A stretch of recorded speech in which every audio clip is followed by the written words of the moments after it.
Hi dear friends. கர்த்தருக்கு பயந்து அவருடைய வழிகளில் நடக்கிறவன் எவனோ அவன் பாக்கியவானாயிருப்பான். உன் கைகளின் பிரயாசத்தை நீ சாப்பிடுவாய், உனக்கு பாக்கியமும் நன்மையும் உண்டாயிருக்கும் அப்படின்னு நம்ம சங்கீதத்துல வாசிக்கிறோம். வேதத்தில் இதற்குரிய சான்று அப்படின்னு நம்ம பார்க்கும் பொழுது, யோசேப்பு என்ற ஒரு மனிதன் தன்னுடைய உடன் பிறந்தவர்களாலேயே வெறுத்து ஒதுக்கப்பட்டு அவ்வளோ பழிப்புக்கும் பழிச்சொல்லுக்கும் ஆளாகி சிறையில் அடைக்கப்பட்டு கஷ்டத்தை அனுபவித்தாலும் கர்த்தரோடு கூட வாழ்கிற வாழ்க்கை விட்டு அவன் விலகலை.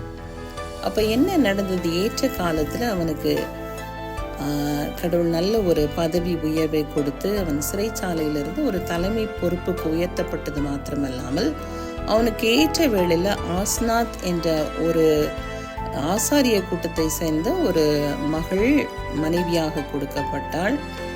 ராஜ பதவிக்கு நிகராய் உயர்த்தப்பட்டார். அவருக்கு மனாசே, எப்ராயிம் என்று 2 மகன்கள் பிறந்தார்கள் என்று நம்ம பார்க்கிறோம். அப்ப தேவனுக்கு பயந்து வாழ்கிற மனிதர்களுடைய வாழ்க்கையில வேதம் சொல்லுவது போல, உன் மனைவி உன் வீட்டோரங்களில் கனி தரும் திராட்சை கொடியை போல் இருப்பாள், உன் பிள்ளைகள் உன் பந்தியை சுற்றிலும் ஒலிவ மர கன்றுகளை போல் இருப்பார்கள். இதோ கர்த்தருக்கு பயப்படுகிற மனுஷன் இவ்விதமாய் ஆசிர்வதிக்கப்படுவான் என்று சகல சம்பூர்ண ஆசீர்வாதங்களையும் நிறைவாய் இவ்வுலக வாழ்க்கையிலும் பரலோக வாழ்க்கையிலும் ஆண்டவர் நமக்கு தருவது உறுதி. அது மாத்திரம் இல்ல, கர்த்தர் சியோனிலிருந்து உன்னை ஆசிர்வதிப்பார். நீ ஜீவனுள்ள நாளெல்லாம் எருசலேமின் வாழ்வை காண்பாய். நீ உன் பிள்ளைகளின் பிள்ளைகளையும் இஸ்ரவேலுக்கு உண்டாகும் சமாதானத்தையும் காண்பாய்.